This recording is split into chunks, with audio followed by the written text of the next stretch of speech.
पत्रकारिता जगत में संघर्ष से जूझते हुए खुद को स्थापित करने में सफल रहे और जाने माने पत्रकार संजय पांडे जी से हमने बात किया तो उन्होंने हमें बताया कि पत्रकारिता में कैसे आप अपना कैरियर बना सकते हैं, एक पत्रकार के अंदर क्या क्या खूबी होनी चाहिए और अभी के अनुसार पत्रकार के लिए ये सारी बातें जानना अत्यंत जरूरी है। चलिए अब आपको सुनाते हैं संजय पांडे जी की बातें। मैं इन मास कम्युनिकेशन के विद्यार्थियों को यह जानकारी अवश्य होनी चाहिए कि रिपोर्टर को खबर में किन किन बातों का ध्यान रखना चाहिए, यह बहुत ही आवश्यक है। तो जाहिर है कि पत्रकारिता एवं जनसंचार, तो पत्रकारिता में सबसे बड़ा पार्ट है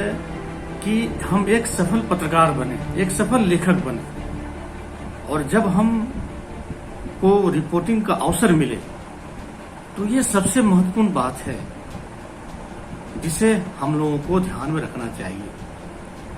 आप किसी भी क्षेत्र में जाएंगे, ग्राउंड रिपोर्टिंग यदि आपका मजबूत रहेगा, आप कभी धोखा नहीं खाएंगे। सही खबर के कई मानक तो हमने पहले आए विभिन्न सवालों के जवाब से तो पढ़े ही हैं, जैसे कि 5W1H, जिसको हिंदी में 6 ककारा भी कहते हैं। खबर को लिखते समय जो रिपोर्टर हैं या संवाददाता हैं वो बिल्कुल अज्ञानी बन जाना चाहिए, यानी एक आम आदमी की तरह घटना से जुड़ी हर जिज्ञासा, हर सवाल को सामने रखना चाहिए। यह नहीं सोचना चाहिए कि जो बात रिपोर्टर को पता है वही बात पाठक को भी पता होगी। यह कंफ्यूजन में कभी रिपोर्टर को नहीं रहना चाहिए। इसीलिए पाठक के नजरिए से ज्यादातर जो प्रश्न है दर प्रश्न उत्पन्न करने चाहिए, फिर उनका जवाब खोजकर खबर को बनानी चाहिए। रिपोर्टर को यह भी देखना चाहिए कि यदि खबर में वह खुद अपनी तरफ से किसी व्यक्ति या संस्था पर कोई आरोप लगा रहा है तो क्या चुनौती दिए जाने पर वह इन आरोपों को सिद्ध कर सकेगा। बहुत ही महत्वपूर्ण सवाल है आज के परिप्रेक्ष्य में। क्या उसके पास आरोपों को सिद्ध करने के लिए पर्याप्त दस्तावेज है? यह प्रश्न स्वयं रिपोर्टर ही अपने अंतर्मन से कर सकता है, करना चाहिए।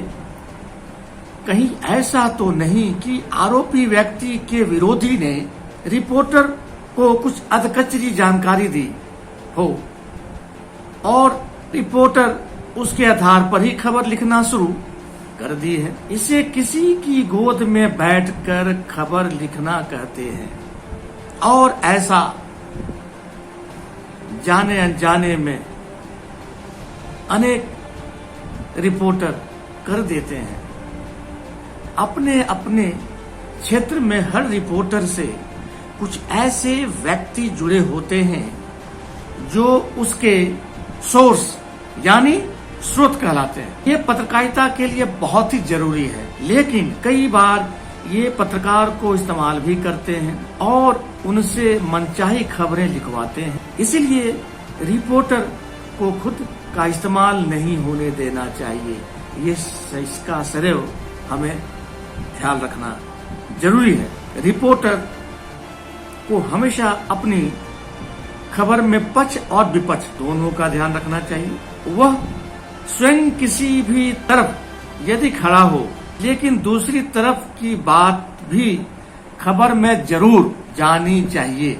इसका बिल्कुल ख्याल रखना पड़ेगा हम लोग को। ऐसा होने पर ही एक संतुलित खबर बन सकती है। मित्रों, रिपोर्टिंग का एक जरूरी मंत्र यह भी है कि रिपोर्टर को जहां तक संभव हो अपने कंधे से सटाकर बंदूक चलाने से बचना चाहिए। उसे बंदूक चलाने के लिए तथ्यों, क्रिया, प्रतिक्रिया, कथनों जैसे कंधों का सहारा लेना चाहिए, बिना वर्जन यानी पक्ष विपक्ष की प्रतिक्रिया दिए बिना खबर नहीं लिखनी चाहिए। ये भी हमें ध्यान रखना चाहिए। दोनों पक्ष को जाने बिना एक तरफा खबर प्रकाशित होने से आज के दौर में अक्सर पत्रकारों को परेशानियों का सामना करना पड़ता है और मित्रों ये हम देख भी रहे हैं। और अंत में मैं यह कहना चाहूंगा, बेवजह खबर को फैलाना नहीं चाहिए। To the point